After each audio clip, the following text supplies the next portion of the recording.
This boy and girl are going to be well equipped when the time comes to take their places as worthy members of adult society.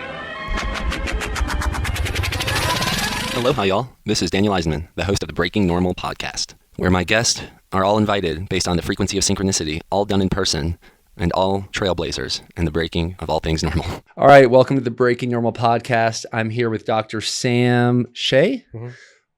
We met about a week and a half ago, I think, at Wild Pastures, which is a cool burger place.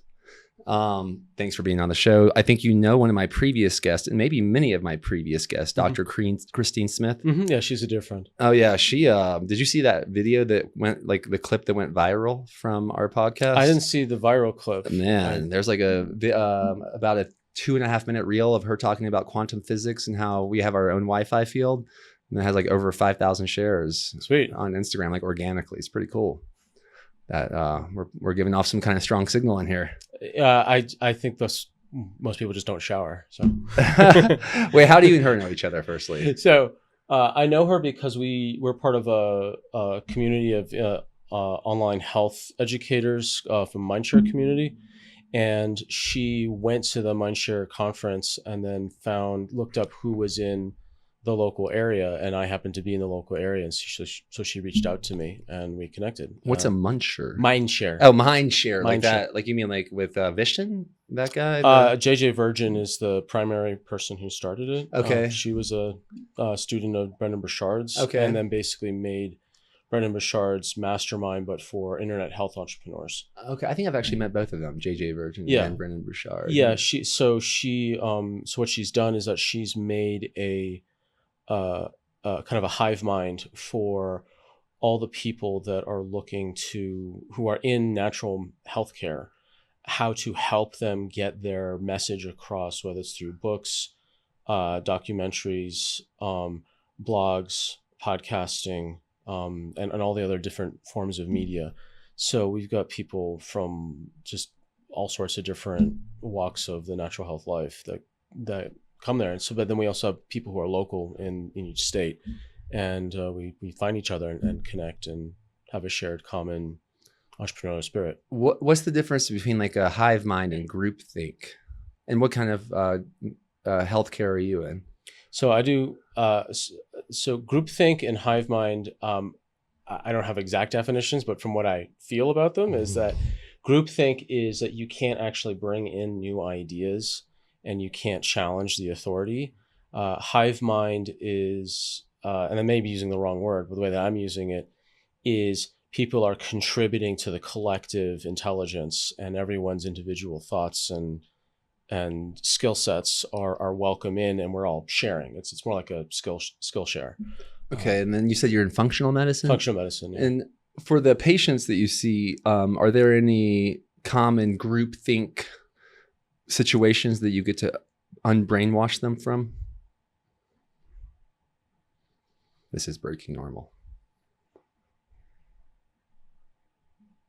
So most people who find me have heard of me on any of the other couple hundred podcasts I've been on, or some of my YouTube videos, or been on my newsletter. So they're not necessarily coming to me specifically with big normie patterns to be broken, because I've already kind of been self-educated in that field already. Usually what happens is that when people come to someone who does functional medicine is that they have tried multiple different practitioners of Western or even natural sensibilities. So, and I'll give you one example. One of the people that I saw years ago, this is when I lived in a different country, she had all of the signs of hypothyroid, except maybe one out of, there's maybe 12, 13 major signs. She had every single box ticked. And when she sat in front of me, she had everything, including a goiter. Now, I thought goiters were cured a long time ago, but evidently not here. And she told me that her endocrinologist specialist checked just her TSH and said it was, quote, normal, and that she was just depressed and should go home and just take the antidepressants. Now, clearly, she had every single sign of hypothyroidism. And I told her that there's more to thyroid testing than just TSH. And so from a functional medicine standpoint, we're looking at more than just a couple markers and making an assessment based on just a few markers. We're looking at many more. So from a functional medicine standpoint, we're not looking at just TSH. We're looking at free T3, free T4, reverse T3, anti-thyroglobulin antibodies, or what are called anti-TG antibodies, and anti-thyroperoxidase antibodies, or what's shorthanded anti-TPO. Some do anti-TSH antibodies, anti-TSH receptor antibodies. And so you can have someone with a normal TSH, but the other markers are way off, which would explain what she was going through. So when people can come to see functional medicine, they've usually had a whole bunch of labs that they've been labeled normal, but they don't feel normal. And what I explain to them is that there's a difference between medical normals and functional optimals. That medical normals are very wide ranges that are basically showing, are you within or are you inside or outside the parameters of overt pathology? Because Western medicine was built philosophically from triage, from military medicine. Are you dying or not? Are you about to lose a limb or function or not? This is like out of World War I. So triage as a philosophy is, are you in an emergency or not that needs stabilization? If not, please move to the side to make room for someone who's more urgent than you. That's the philosophy of Western medicine. The philosophy of functional medicine is not emergency to stable. It's getting you from chronic to normal to optimal. And that's what I would say would be the major philosophical change that, to break people out of a specific mindset. That the purpose of functional medicine is to help people from chronic to normal, or normal to optimal. And where the collisions come in is you have people who erroneously think functional medicine has the same philosophy as emergency care, and it's also erroneous to have functional medicine people think they belong in the emergency care unit. Mm-hmm. So the medicine is a very big sandbox, and we just need to know where we should be playing in our corners of the sandbox. That's a beautiful metaphor. Speaking of optimal, I brought you some gifts. Oh, thank you. Would you want to open that? Because I have a book in there. Oh, you do? That I'm going to take some notes about what you're saying, because I like to act as an investigative journalist on these shows. This is good to see someone opening this new packaging we got. Yeah, it's pretty strong. Mm-hmm. Good. And you can let me know if you've ever used any of these things. I have not used 100% pure bison testicles. No, I have not used any of those. Okay. These are more like little sample jars. And I just sold out all my tallow, so I brought you the jar I've been using. Oh, thank you. That's Yovel's favorite. Nice. That's funny.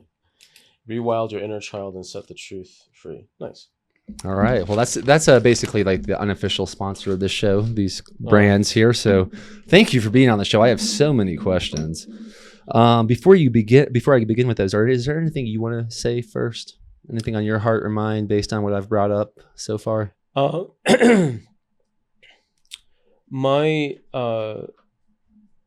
I would say is, if people are looking to optimize to go from chronic to normal or from normal to optimal, the very first thing that I would encourage people to do is to have a framework in which to operate, as opposed to do shiny object chasing.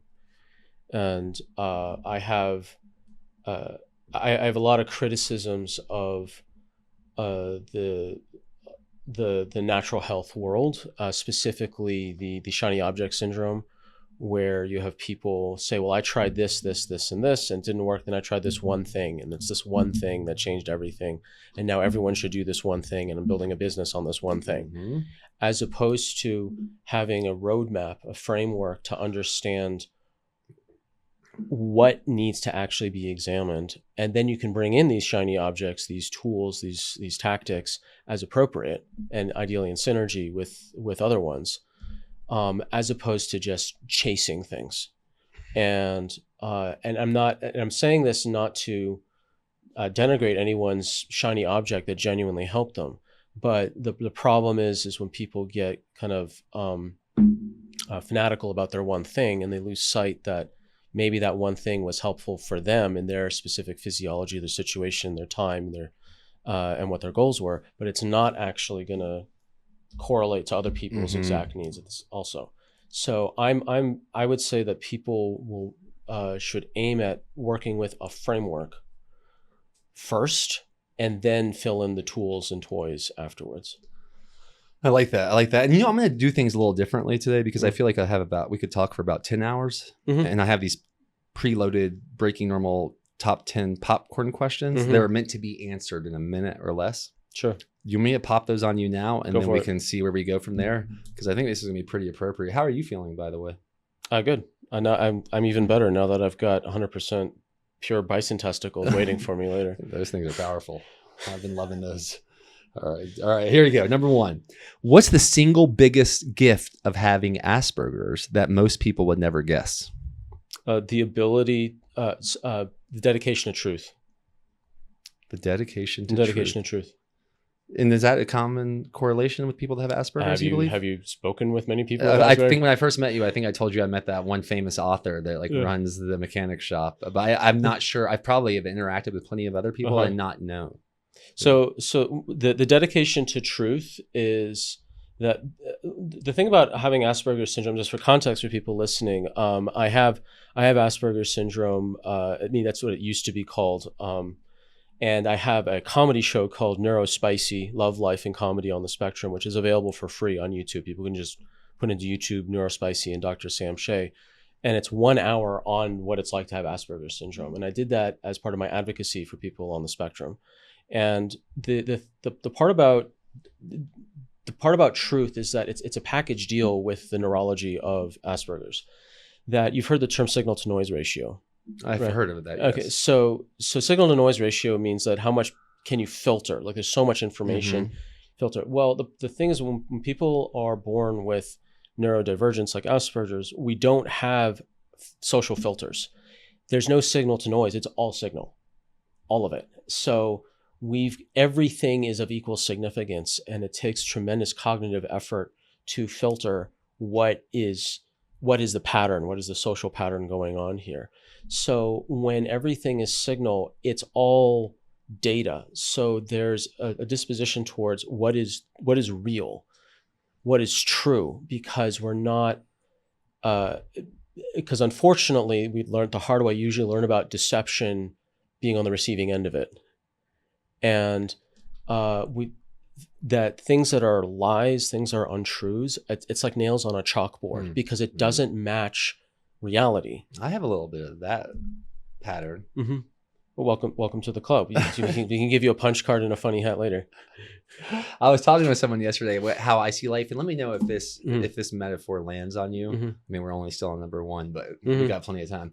I once went to this play. I think it was like a Shakespeare reenactment, and I was like seated. I think I got a ticket for free, which is part of my metaphor of my life. And then I got like the most side row high seat where I could see behind the stage, I could see in front of the stage. I could see the actors, I could see the lights people, I could see the audio people, and then I could see the audience. And I could see some audience members that are completely captivated. I could see some audience members that are completely distracted. But I felt like I was seeing the whole show because where I was seated. And I feel like that's my seat in life somehow. Is this, what do you think about this? Where would the Asperger's person be sitting? Or would they be doing the show? Or would they be doing the lights or what? Well... There's many places Asperger's can fit into that metaphor. I think for sure, if I was in that literal seat where you were sitting, I would be loving it because then I could analyze all the different micro social interactions, and basically view. If you want to understand what it's like to have Asperger's, just pretend you're just permanently a sociologist or an anthropologist, just permanently. Every interaction feel permanently like a sociologist. Yeah. And the anthropologies. I mean, if you're hunting elk antler and all the rest of the bits and bobs, then. So how do I do a test, or how do you find out? There's actually psychometric PhDs out there that do this. There's I'm unfortunately blanking on her name, but she's here. She's local, and so I went and you actually do a series of tests to analyze if you're on the autistic spectrum, on the ADHD spectrum, on the PTSD spectrum, and any other number of wow. spectrums that are out there. So I mean, I got the piece of paper, the formal diagnosis. But I knew, but many people, like, I can't take credit for this joke. I wish I could. I don't know who said it. Someone just told it to me, that you may not be officially diagnosed, but you have been peer reviewed. Yeah, well, here I am on the Breaking Normal podcast. Yeah. So, all right, let's go to the next one. If functional medicine could be explained in one stand-up joke, how would you tell it? While emergency care docs deal with gunshots, functional medicine deals with gluten. That's a good summary. Okay, that must be like the title of this podcast.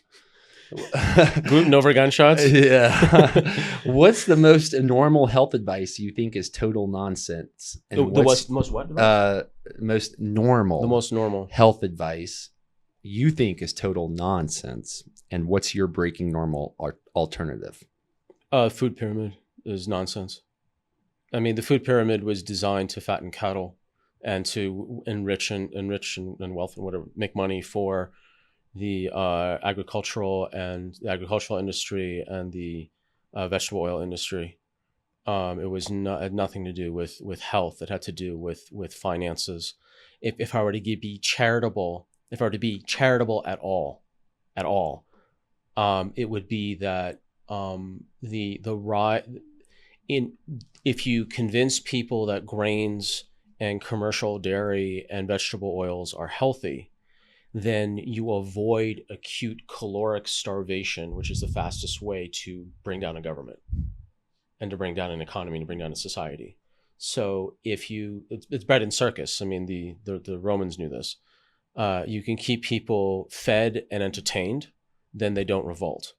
And love it or hate it, agriculture and commercial dairy have provided enough calories to sustain human life in the numbers that we have. Are we at optimal health? I don't think so. But I think it would be much more honest to say that the food pyramid provides enough calories. It does not provide optimal health. That was a great answer. Wow. Thank you. How do you balance being a doctor and a comic? When you prescribe medicine, when do you prescribe medicine? So I don't prescribe pharmaceuticals. I only do I do nutrition, lifestyle changes. So when do you prescribe those versus a joke? So you have to make the spoonful of sugar, but in my case, a spoonful of xylitol or a spoonful of glycine makes the supplements go down. The humor is the Trojan horse of truth. And that humor is, I've always been into humor. Like growing up, I watched comedy shows, particularly sitcoms like Family Matters, Cosby Show, Simpsons, as a sociologist, because I didn't understand what was going on in my own. I came from a fractured family, and I didn't understand human interactions and human dynamics. So that the benefit of watching sitcoms is that every person in the show embodied an archetype of predictable human behavior. Then I can watch and observe how different preloaded patterns of human behavior would interact with each other. And then I could create a theory of mind by watching this constellation of all these shows. And humor was, I found a very effective delivery to learn what was going on. So it's not only about delivery, it's also about rapport. And there was a 2019 article in the New York Times that talked about the placebo effect. And my first bachelor's degree was in psychosomatic medicine. And so I've had a deep interest in this placebo effect for over 2 decades now. Me too. And the article, I'm distilling it down, but in essence, the placebo effect is how much you like and trust your doctor. The end.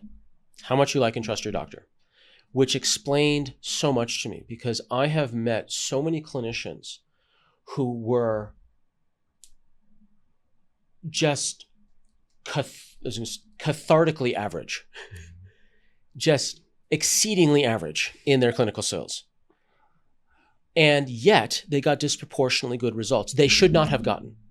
They should not have gotten because they were cartoonishly average. But every single one of those docs had one thing in common, without a single exception. They were so damn likable. And the reverse was also true. I've met doctors who were so brilliant, their protocols practically glowed, but they did not get the results they should because they had the personality of a doorstop. So it explained both phenomenon. And so my dedication to truth. So when I learn something that explains multiple divergent things that have been plaguing me for so long, like how can I explain this and how can I explain this? And then I have one unifying theory that explains both. That's my working theory from that point on until something better comes along. So in that moment when I learned that placebo, because the placebo, how much you like and trust your doctor is the placebo effect, and explain both those phenomenon, immediately I signed up for our stand-up comedy class, because as a clinician, it is a clinical imperative to be likable. It's a clinical imperative. If my job is to help people get and feel better, then I have to leverage every tool I can, including being likable, which is fortunately a skill you can learn. So I took a stand-up comedy class. I don't sit with my clients and tell jokes. I don't do knock-knock jokes or anything like that. But the process of doing stand-up comedy, it's actually a winnowing of the mind. Because to write stand-up comedy is a practice first of expansion, of just writing volume, but real comedy is a practice of subtraction and winnowing it down to as few words that are as meaningful and as impactful and palatable as possible. And then doing that a couple times or a couple years, I've become a better writer, a better speaker, a better clinician, a better thinker. And it's impacted my ability to deliver, whether it's in speaking form, written form, or otherwise, or just even being able to read the crowd, reading people in front of me. And ultimately that makes me more likable, not from a manipulative, Machiavellian mustachio twirling way. This mustache looks terrible on me anyway, but I do rock the reformed supervillain look. I do, yeah. We have almost like reverse looks here. Yeah, that's right. Yeah, you got on top and not very little on the bottom. The top here. There you go. All right, nice. That's funny. So enantiomers. I haven't heard that word in Since years. Organic chemistry. That was my favorite class in college. Mine too. Very rare I meet someone like that. Everyone told me it was going to be the hardest, but there was something about the It was a puzzle. It was visualization. just a freaking puzzle, 3-dimensional puzzle. It was great. I had two. That's not to brag, but I had two organic chemistry professors actually yell at me for wasting my life by not becoming an organic chemist. Whoa. Yeah. Which school was this at? This is at UC Santa Cruz, where there's an incredible OChem department. Bhaktan Singaram was one of my professors. He was actually, he was hilarious. He was a student of H.C. Brown, who got the Nobel Prize for borotetrahydrate, which is the most frequently used reducing agent, unfortunately, in the military. But he basically moved the entire field of reduction chemistry forward. And Professor Singaram was his student, and then he was my professor. Yeah, you've been. I'm like, I don't want to get too distracted by all the places you lived. But so you were in Santa Cruz. Did you go to the cave on campus? I did not. Okay. I thought about it. The Lost Boys was kind of this big movie in the zeitgeist at the time, but I decided not to go to the cave. Okay. Yeah. All right. So as you know, I work pretty closely with JP Sears, who was like, I would say arguably one of the most spiritual people I know that helped people one-on-one coaching better than I've maybe ever seen anybody. And then so by the way, a thing about truth, aside from people on the spectrum, comedians are devoted to truth. So this is what I was. Yeah. I loved your idea of saying what you said. I wrote it down. Humor is the Trojan horse of truth. Yeah. The way I told JP this when I saw him, because he did his first comedy show at a retreat that I was hosting in Kauai, was that comedy is the best capsule of truth. Sure. I felt like JP, all of a sudden JP went from working one-on-one to one on millions. Yeah. Because he encapsulated the truth in comedy. Yeah. So whenever people want to write good humor, never write to be funny, write to tell the truth. You find the funny in the truth, not the truth in the funny. That's what my instructor taught me. And if you when you think about any good comedy show, people laugh at what's true. So when I describe, hey, I look like a reformed supervillain, it's funny because it's true. You can just look at me, and when I write, look at them. When I wrote my comedy, my 60-minute show, my focus was 100% on what is true, what is true, and then working into find the funny in it. And I model my style. Now, there's many styles of humor, many. I model my style after Jim Gaffigan, Jerry Seinfeld, and Seth Meyers. And I'm not talking about anyone's politics. I'm talking about the style, which is dry, observational, tightly written humor that talks about a specific subject, peeling it apart with callbacks and act outs, with no cursing. I don't do cursing. I don't do politics. I don't do cheap body fluid jokes. Plenty of people do those, and some of them do them extremely well. But that's just not me. I write my comedy for advocacy, not to get a laugh based on the daily happenings of the day. I like that, and I love Jerry Seinfeld. The Bee Movie. Oh, yeah, that was funny. One of my favorites. When he was laying there in the hospital and he had an IV of honey going into his little arm, like that was such a great visual gag. And I love how the movie starts about how the honeybee defies physics. There's this opening. Yeah. I'm not sure they figured that out yet. I'm sure that's just someone PhD waiting to happen. Such a good movie. Got John Goodman as the lawyer. Do you remember that? Yeah, I don't know if I knew it was John Goodman. You go back. They modeled it after him in his voice. When you hear it, you'll hear it now. But I think just total aside, I think John Goodman's one of the most incredible actors that is the least appreciated. But he's been in so many movies. Speaking of that, you mentioned you were on hundreds of podcasts. Do you have your own podcast? Not yet. We're working on it. If someone was... I did in the past, but let's say someone was like, I want to listen to another podcast with him. Which one do you recommend? So if they go to my YouTube channel and they can look, there's one on understanding Hashimoto's from a functional medicine standpoint, where I talk about... I mentioned the 6-7 major thyroid tests, but on that podcast, I mentioned the other half dozen or so major tests and how there could actually upstream to the thyroid going sideways. So I talk about gut testing, mitochondria testing, adrenal testing, estrogen testing, the nutrition going into the thyroid, like tyrosine, vitamin D, zinc, selenium, and so on. So it's looking at things beyond the thyroid that actually have a superordinate control over the thyroid. And then the other podcast would be how to use genetics to leverage weight loss and longevity. Yeah. We had a guy on recently, Ryan Monahan, the guy that choked on the organ meat pills before he got on the show. Was he choking on big bison balls? He was choking on. That would have been a great advertisement. Oh my god, he choked on testicle giant pills. My pills are bigger than yours. Yeah, those are pretty full. Okay, not much empty space in there. Yeah, but that was a good podcast. And it's not an image I want. Go on. Maybe check that one out, because it was all about Hashimoto's and how he had to he was desperate and he found this Chinese medicine doctor that finally told him he had that, and then then he could fix everything from there. And now he's dedicated his life to doing that for others. But man.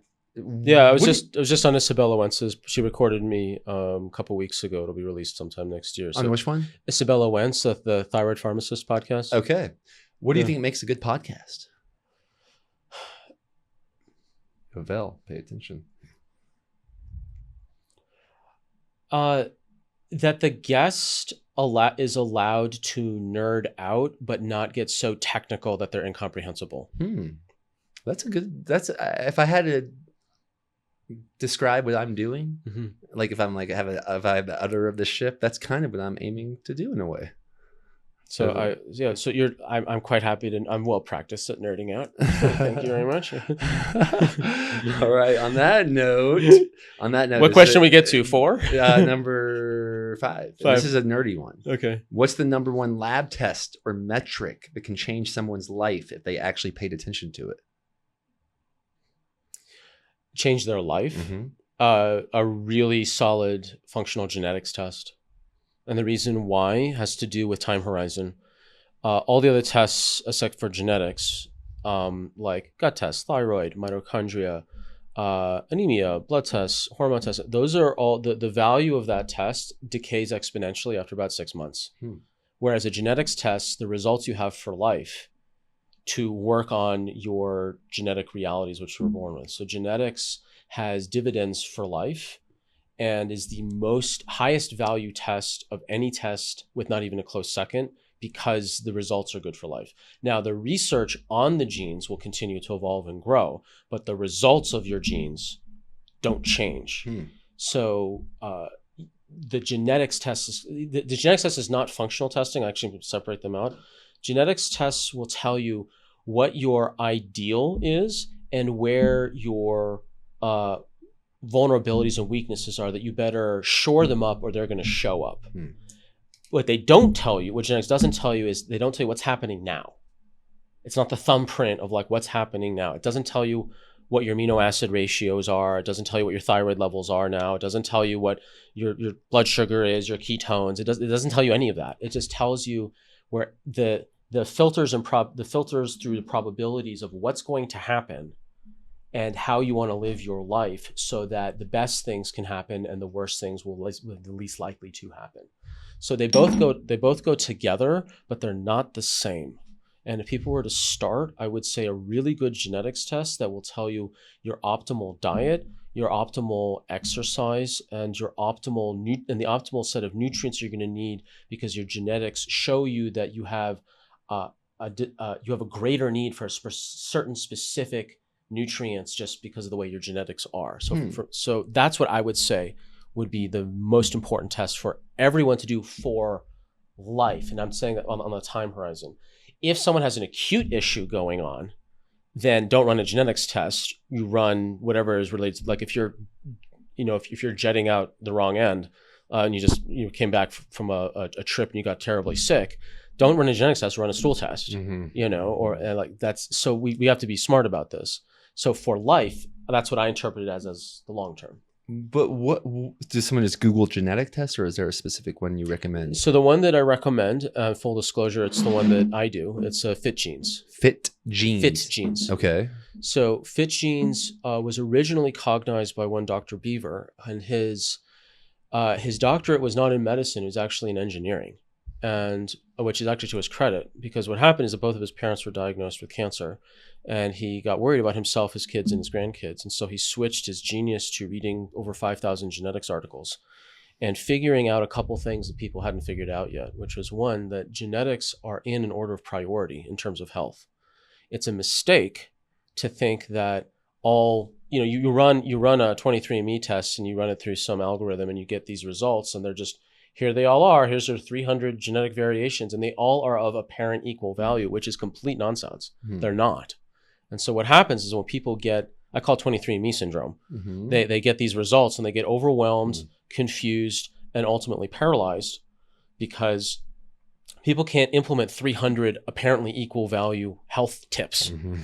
And then when you're staring at a bunch of red and yellow dots signifying variant genes, they get scared, and then they either go into a panic and start Googling themselves into paranoia, or they careen into nihilistic fatalism and say, screw it, I'm just going to eat the Twinkies because clearly I'm going to die by next Tuesday because I have a red dot in MN-SOD gene. Like it's 23andMe syndrome is what I call it. And instead, what Dr. Beaver discovered was that there's a hierarchy of what genes control what genes, which then control what genes, which then control what genes.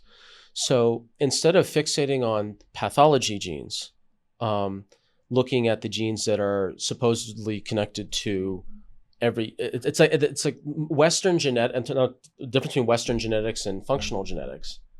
Western genetics basically sounds like germ theory. It's one germ causes one disease, one gene causes one disease.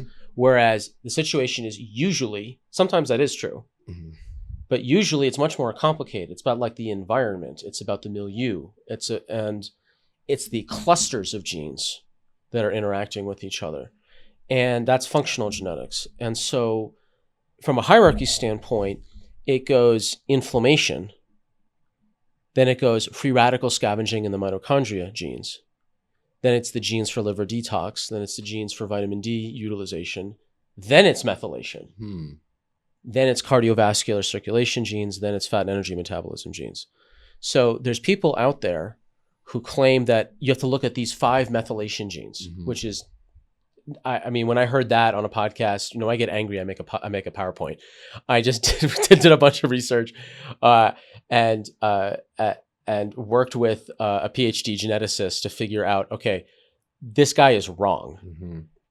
Can we show our receipts? And we found the research papers that show that inflammation controls methylation, which is exactly what Dr. Beaver showed. So you can work on your methylation genes. That's fine. That's great.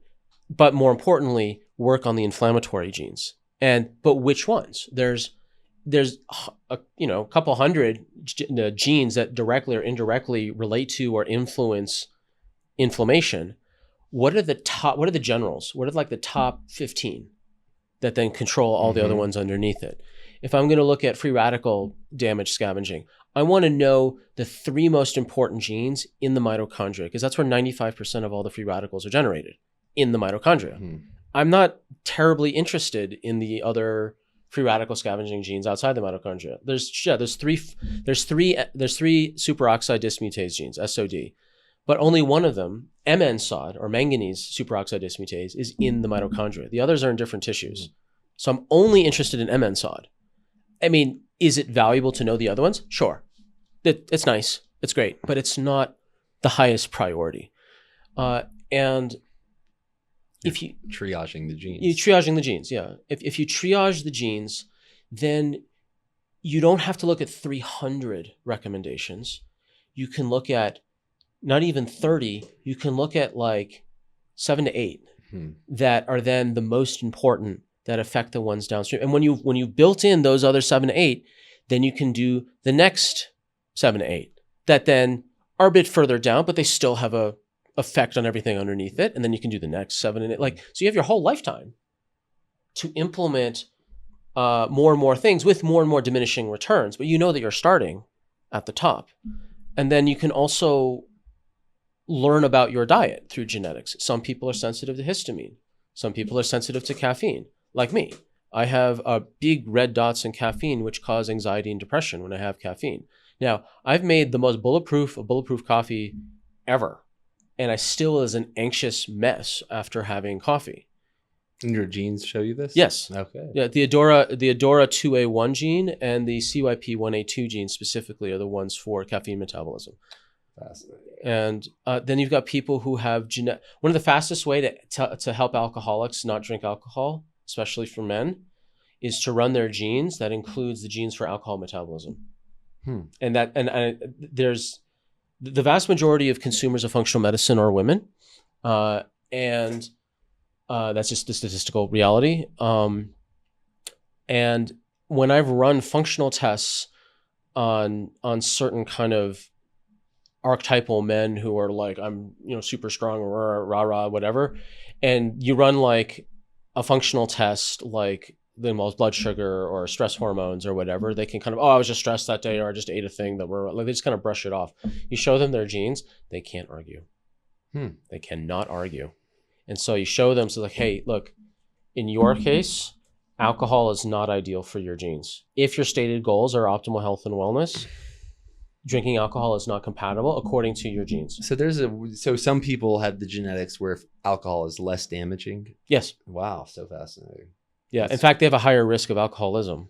The ones that are less damage, because they don't feel the immediate flushing and feeling sick. A lot of Russians, maybe. Yeah. So it's actually called the Asian flush, because a lot of people who are from Asian ancestry, they have the genes that make it harder for them to metabolize alcohol, to the point where it's been colloquially called the Asian flush. Yeah, I know a little bit about this. Yeah. So in fact, there's a triad of genes that I don't know if someone else discovered it, but I figured it out analyzing this. But if you've got the genes for easy metabolism of alcohol, combined with the genes where you are not averse to the taste of bitter, and combined with the genes where you crave sugar, Now that's a recipe for alcoholism. I think I have the first two. Okay. Not the third. You don't have the full alcohol hat trick? Yeah. Okay. It's not. I have a sugar thing. Sugar. I love sugar, but I have no. Well, some people. So there's two separate genes on the same genetics. Like on figuring out your ideal diet, there's an entire constellation of genes in terms of honing an ideal diet, and that includes a gene for sugar cravings, which is different from the gene for sugar consumption. Okay. So you can have people that have really high genetics for high sugar craving, but low sugar consumption. These are the people like, I just need 1 square of chocolate. I'm done. I hate these people. I absolutely hate these people because I have both. I have the thing where I crave sugar and overconsume. I used to be a former sugar addict. Interesting. But the people who can just have 1 little square and they're fine, it's like maddening. So, and then the question is like, well, what do you do if you have the genes for overconsuming and or over craving sugar? Well, one is you change your environment. No, you don't change your willpower.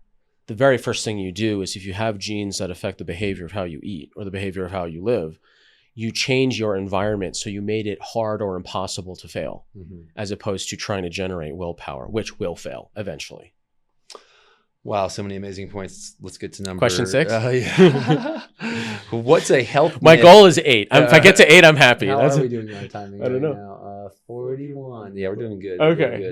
We're doing good. What's a health myth you used to believe until you broke normal and found the truth? That saturated fat was bad for you. So growing up, I had 2 medical doctors, specifically psychiatrists for parents. And when I was 7 years old, they put me on a low-fat, high-carb diet because they thought at age 7, my cholesterol was too high. This brings me up a great point about, the test, that decay after 6 months. What do you think about cholesterol? Because recently, my old roommate, Justin Nault, I saw Sean Baker, shared a video of him talking about he ate a steak. I don't know if you've seen his videos. I haven't seen that video. But Justin was talking about how the cholesterol markers, many years ago, it used to be much higher, and they keep dropping what's normal. Yeah, well, that's a financial decision, not a medical one. Because the lower you drop the bar for what's deemed high cholesterol, or they did this recently with diabetes. They don't call it normal blood sugar. They call it pre-diabetic, like they're pre-framing people for diabetes. And so if you keep lowering the mark to lower your cholesterol, then for every point lower is so many more millions or billions of dollars of profit for cholesterol lowering drugs. Now there is a very rare genetic variation or set of variations that people's cholesterols are genetically way too high. Their blood's like syrup. And unfortunately, they try to target those people for the studies and then extrapolate to the normal population. So there's a wonderful book called The Cholesterol Myths by Dr. Uffe, U-F-F-E, Ravenskov, R-A-V-N-S-K-O-V, M.D., Ph.D. His book is kind of hard to find, but I was able to get 2 copies. What he did is he was a statistician as well as a medical doctor. And what he did is that he went to the data, not the published presentations of the data. He went to the raw data of all the studies, whether it was Ansel Keys studies or I used to be able to name these studies off the top of my head. It's been so long. Anyway, the book is there, The Cholesterol Myths by Dr. Uwe Ravenskov. What he did is he went to the data and then he did the statistics himself and then he compared it to what was published. And the difference was, frankly, criminal. And in his book, he's like, here's the actual data. Here's my statistics. Here's what was published. If you don't believe me, do the statistics yourself. That was his argument. What was published was absolute fudging of the data. And he proved it because he's like, here's the data. And what cholesterol does go up in 5 specific circumstances. So LDL stands for, when I used to teach, I would travel, when I graduated from chiropractic school, I then took a year to travel and teach other chiropractors how to pass their national registration board. So it's like basic sciences, X-ray analysis, some clinical stuff, but it was mostly basic sciences and X-ray analysis. So when I was teaching physiology, biochemistry, LDL, it means it's low density lipoprotein, whatever, but it leaves deliver.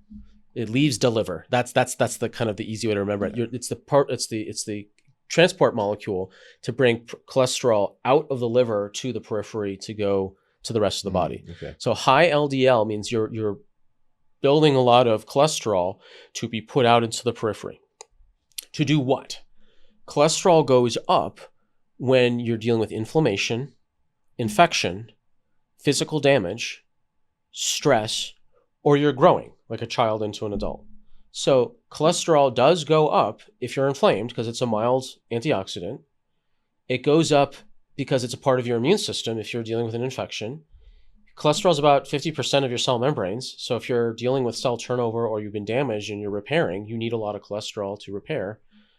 And if you're stressed, cholesterol is the basis of your stress hormones. So you need more precursor to make more stress hormones to handle the stressful situation. And if you're growing, that's kind of a subset of really like damage. It's not really damage, it's more growth. But you need cholesterol to build more cells. So is there some sort of correlation to disease with higher cholesterol? Well, anything that's correlated with infection, inflammation, damage, and stress, sure, but that's like this analogy has been beaten to death, but it's like blaming the fireman on the fire. Mm-hmm. Like there's always firemen whenever there's a fire, so you're blaming because the correlation is causation. Mm-hmm. And the cholesterol is there to help out, but it's being blamed because it's at the scene. And that's why cholesterol's gotten this unfair reputation. But the reason why it got vilified had to do with when President Eisenhower had a heart attack. The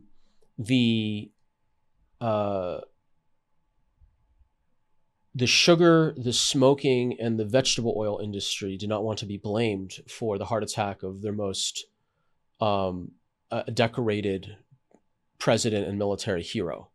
So they turned the table on animal fats as opposed to, and what happened, and this has been published, revealed as within the past year or so, that it was the sugar industry bribed scientists.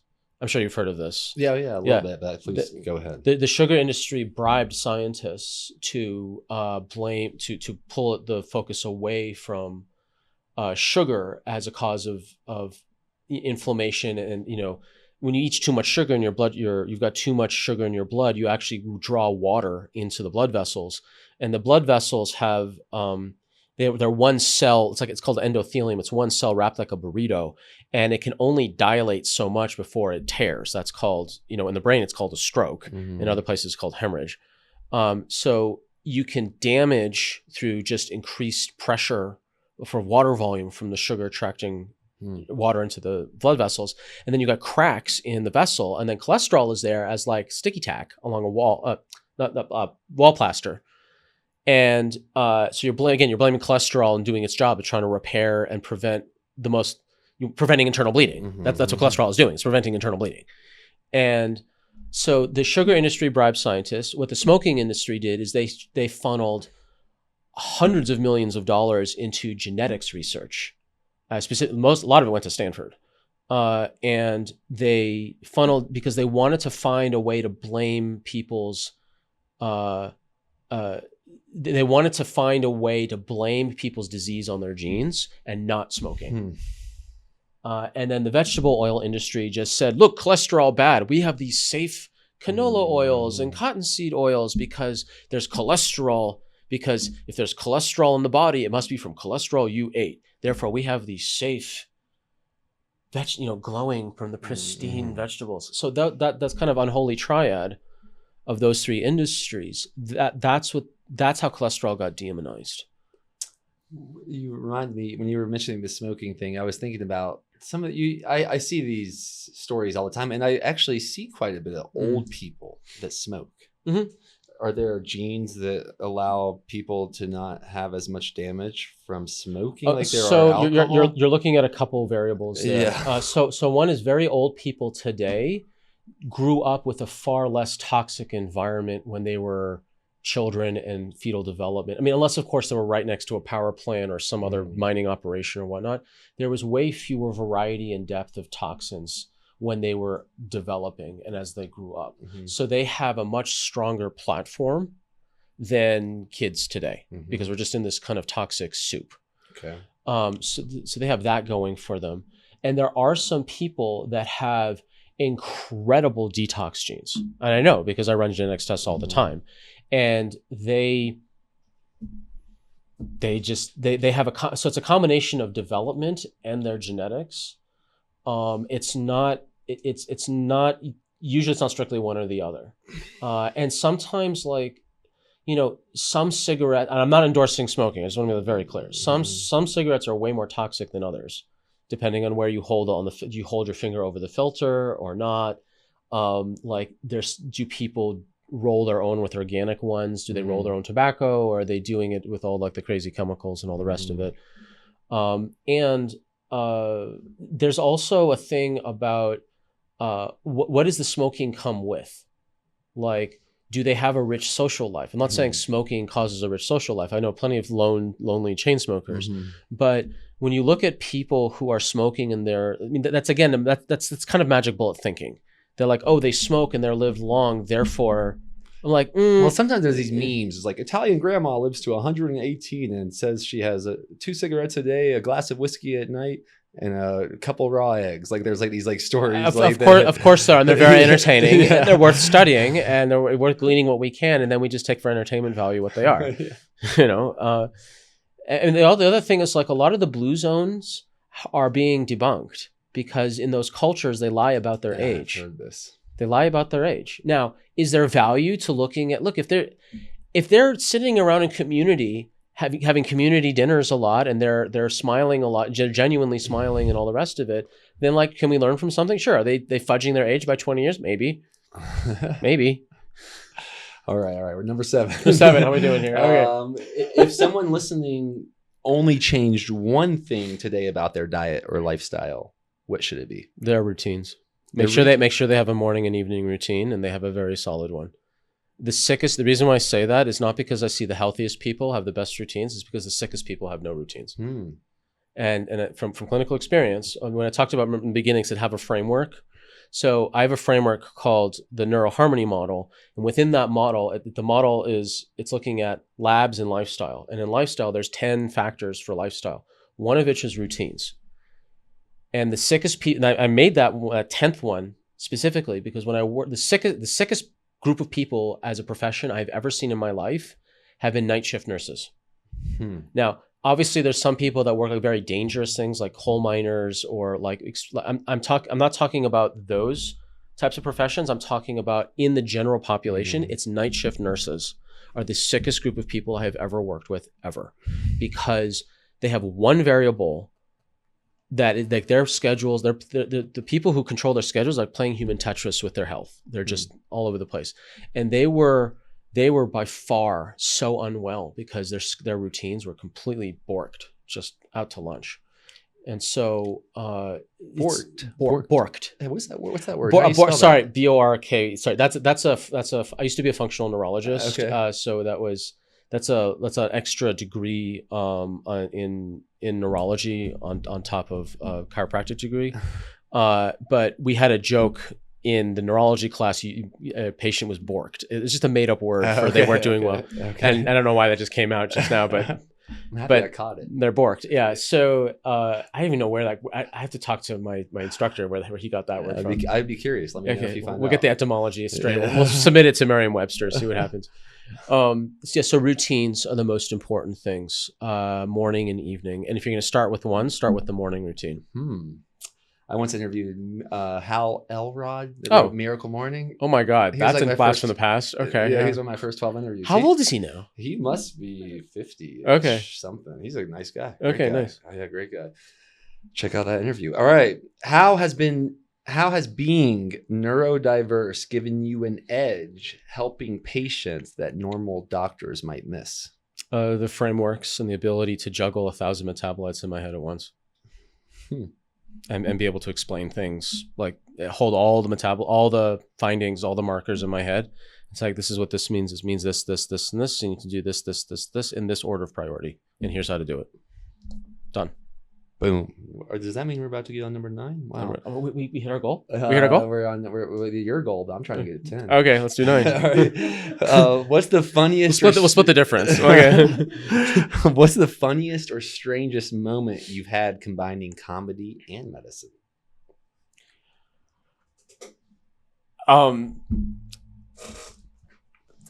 Patient came to me and said, I asked him, so what's your diet? Paleo plus rice. And I said, so not paleo? Did you get her off the rice? Him or her off the rice? I think she was a bit it was a challenge. I guess, yeah. I would guess so with that answer. All right, number 10, baby. If the world could only remember one thing you've said, what's your 1-minute prescription for humanity?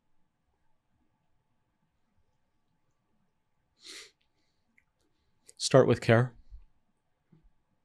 That the foundation of any type of interaction, whether it's a professional, whether it's a clinical, whether it's romantic, whether it's friendship, whether it's anything, start with care. I think it's a mistake for people to say all we need is love. I was like, start with care first. And if we can just start from there, everything else is possible. Awesome. Do you have any questions for me? Why bison testicles and not normal cow testicles or kangaroo testicles? Or, I mean, not to testicle shame any other animals out there, but I'm like, this is a very specific sourcing. That's a very good question, Okay. and I'm happy to answer it. I'm sure you will. All right, so most of the times if you're going to buy freeze-dried raw testicles, they are going to be coming from cows. Okay. And I'm hoping someone can prove me wrong about this, but I'm 99% sure 99% plus of those testicles are coming from castrated cows. Okay. So you are...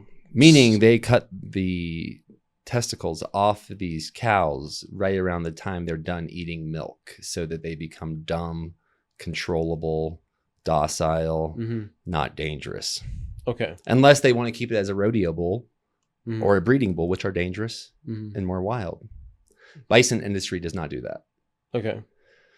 The way you're going to get bison testicles are once they kill the animal in its peak health Okay. for the steaks. Got it. So... And bison are outside. Like 100% grass-fed cow could be inside all of its life. Technically, yeah. Mm-hmm. Could be eating hay in a feedlot all its life. But they don't do that in the bison industry. Even the ones that they finish on grain, they still are outside their whole lives. Mm-hmm. Got it. Okay. Well, that's a good answer. And have you ever been around a bison versus a cow? I've been around cows. Mhm. I have seen bison from a distance. That's my answer. Yeah. Because you've been around cows, but you've only seen bison from a distance. That's why. That's Yeah. another answer. Yeah, bison are dangerous. They're fast. They've been here before Europeans or cows were ever here. Mhm. They're still here. They have gone through the gauntlet. I mean, they were almost arguably getting close to extinct with all the human intervention around what was going on in the early 1900s, late 1800s. Did you read the book by Dan Flores, the recent one, What was it called? Wild Frontier, Wild...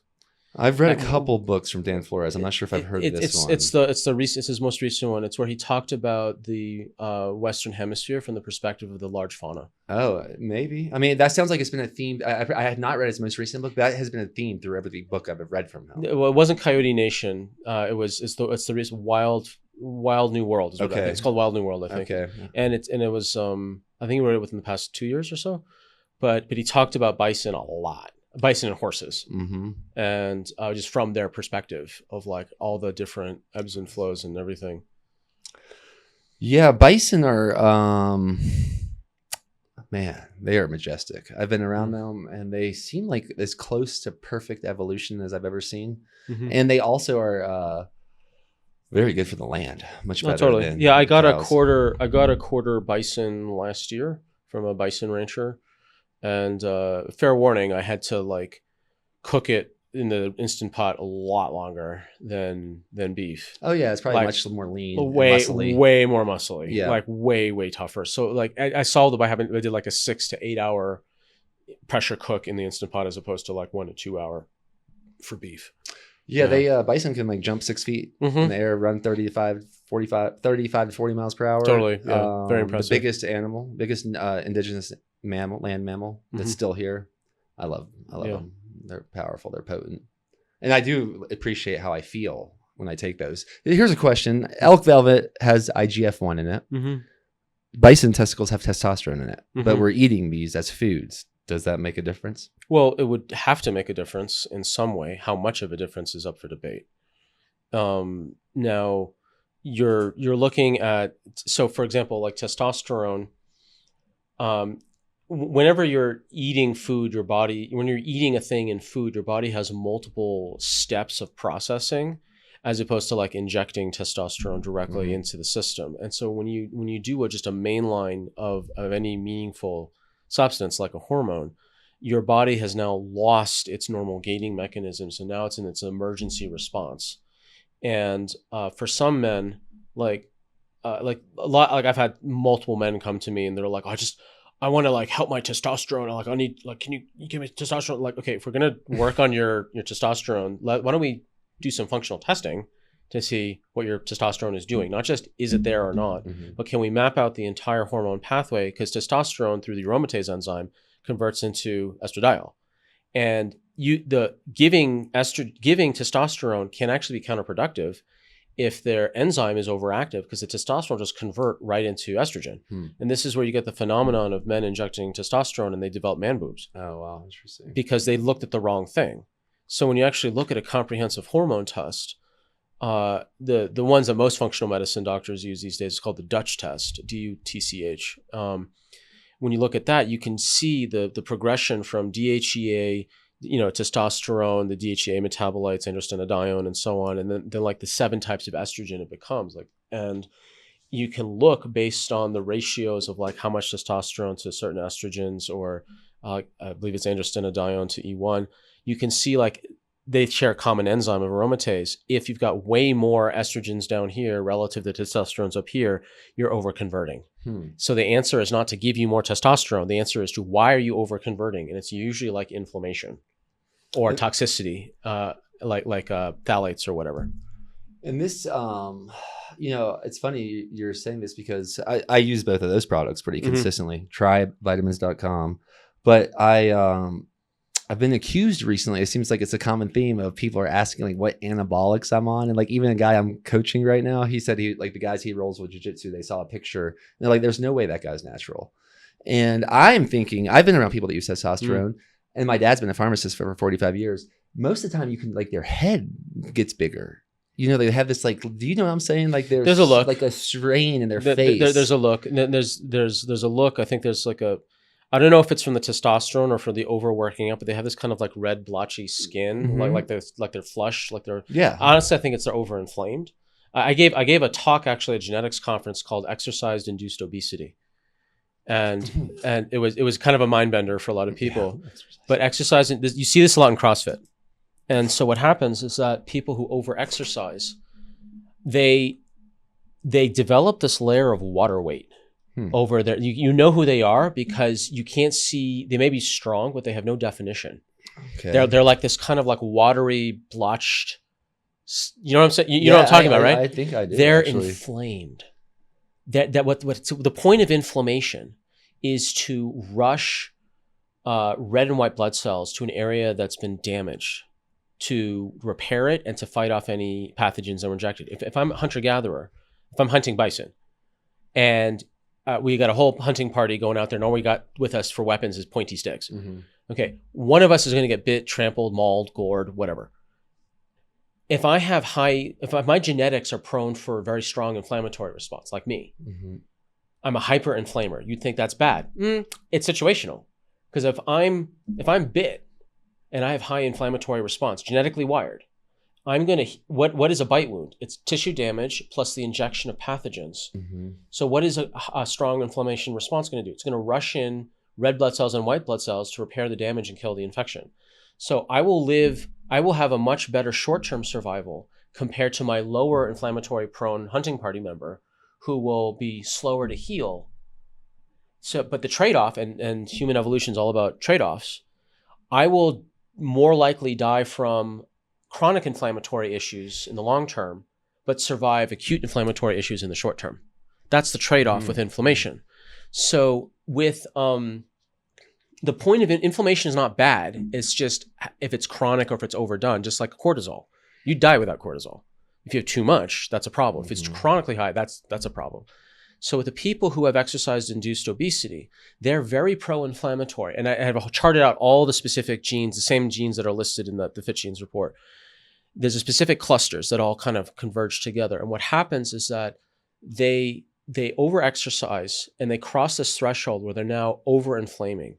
And then if you're over-inflaming, now your body retains water in the interstitial fluid, the space between the cells, to dilute the inflammatory chemicals from damaging healthy cells. So they're retaining water as a buffering mechanism. And the way to know if someone has this situation is like the more they work out, then they plateau, then they get weaker. And then they also lose their definition, even though they may have strength. And then the telltale sign is that they stop exercising for like a week, for whatever circumstance. They were traveling, the gym was closed, they had an injury, whatever. Then when they're back a week later, they're lifting stronger. They're lifting they're stronger and more reps. And they look better. And it's because they had time for the inflammation to die down. And it's a genetic thing. So when it's a genetic predisposition rather. So when you know your genetics, then you can actually titrate your exercise correctly.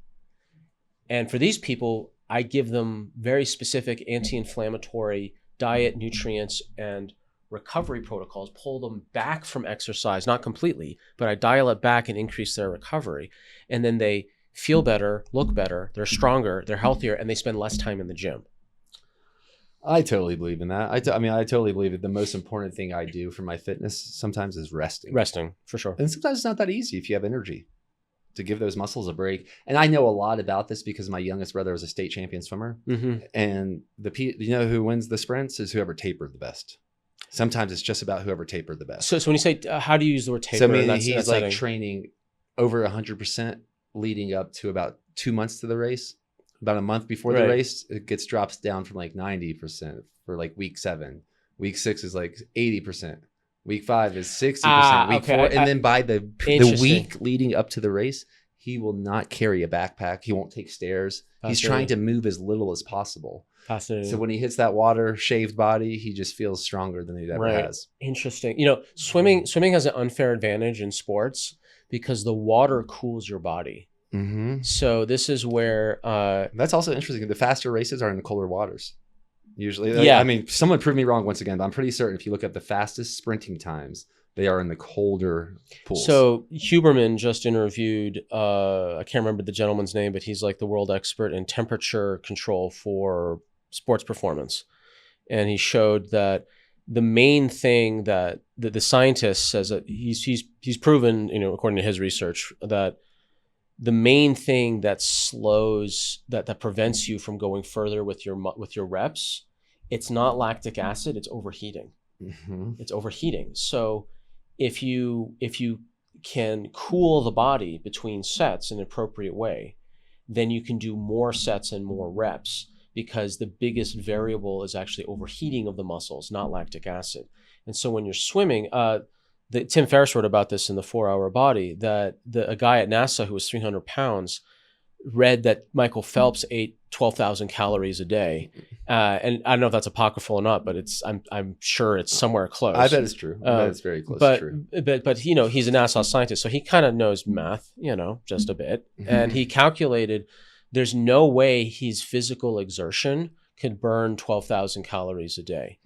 But when he counted for all the amount of energy Phelps's body needed to generate to keep himself warm in an Olympic-sized swimming pool of water for 8-12 hours a day, the math was perfect.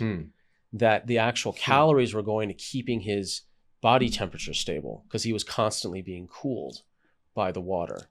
Well, We don't have a fact checker yet, unless you're online. I'm pretty certain the Beijing Olympic pool where Michael Phelps got those gold medals, it may have been in like around 60. I bet it was. We'll have to look that up. And on that note, great time to plug Sunday pull-ups, 1 p.m.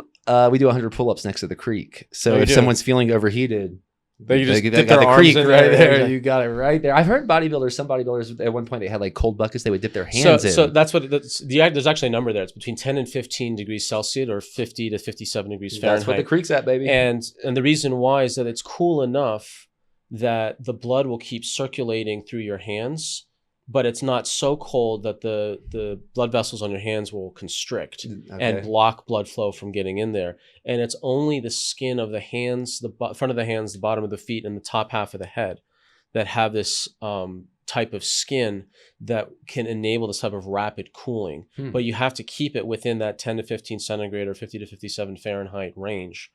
And like the guy invented some sort of like fancy, $900 glove system, or you can get, a $50 like laser temperature gun and a bunch of like freezer gel caps and like put it in the fridge and then figure out how much time you have for the thing to cool down or warm up to that thing with the laser gun. And like you just put your hands on it for 3 minutes and you got approximately the same thing. It's interesting you say about the head too, because when I ice bucket over the head. I've seen people that like they get in the river and they keep their hands and head above the water, and I'm like, that's a totally different experience. Like my main thing of getting in the river is getting my head under. So there's a different purpose. So what they're trying to do is that because it actually is aligned with what this doc was saying. If it's so cold that the blood vessels on their hands constrict, then you're not cooling the blood. You're just making the hands go super painful. Okay. So it's a different intention. They're trying to cool it from the body. They're trying to, I think, do the same thing, but it's so cold it's going to be counterproductive if they put their hands in there. I can see that too, because a lot of those people are doing like the longer holds in the water. Yeah. How do we do? 111, baby. Okay. Look at it. How do people find you, follow you? What's the best way to get in touch with you? So just drsamshay.com, DRSAMSHAY. That's SHAY, drsamshay.com. That's the place where you can find me. As of this recording, I still take the 15-minute free discovery calls if people want to work with me directly. I've got my genetics program available there. I've got a 3-day health lifestyle nutrition guide. I've got my YouTube channel. Just put in Dr. Sam Shay into YouTube. There you find my stand-up comedy. You'll find bunches of other interviews. You can put my name into any podcast player. You'll find a bunches of interviews there. And I'm on Instagram as well, just at Dr. Sam Shay. Well, thank you for your time. Thank you for breaking normal. Thank you, Yovel. And before we go, I do have a sponsor that's not sponsoring the podcast. I want to make a promotion for a company that I was telling you about before. It's called inKind. It's an app where you can like check out on your phone instead of with the waiter or the cashier at the restaurant. They're partnered with a bunch of restaurants, but I guess they're very well funded. And they have a few of my favorite restaurants on there, like Sea Burger. I'm not familiar with Wild Pastures competition. They cook I didn't know that. Tallow, and they also cook onion rings in tallow. Okay. You go, so I can give you my link, and if you're listening to this, I'll put it in the description of the podcast. Use the link. If you use the link, you get $25 off your first meal. I get $50. Well, that's nice. I've earned about $150 so far. I'm aiming to earn $10,000 before this 11-day promo ends. I know I'll be eating a lot. You can spend that money on bison testicles. Yeah, well, maybe Sea Burger. Maybe I can supply you with some bison testicles, some bull fries, cooked in tallow. Let's go. Actually, I've never heard of that. That's a brilliant. That is a brilliant niche idea. Because I think bull fries are one of the worst things ever, because you've taken the most powerful superfood and fried it in freaking vegetable oil. But if someone's doing it with tallow, it's hey, I think let me know how that goes for you. All ball. Let me all know. Ball. What else could it be? Fatty balls, fat balls. Anyways, we can brainstorm on the name of the restaurant later. Tallow testes. Oh my god. All right, y'all. Keep breaking normal. Leave a review on this website. Follow Dr. Sam. This was an amazing 1 hour and 11 minutes. Much love, y'all.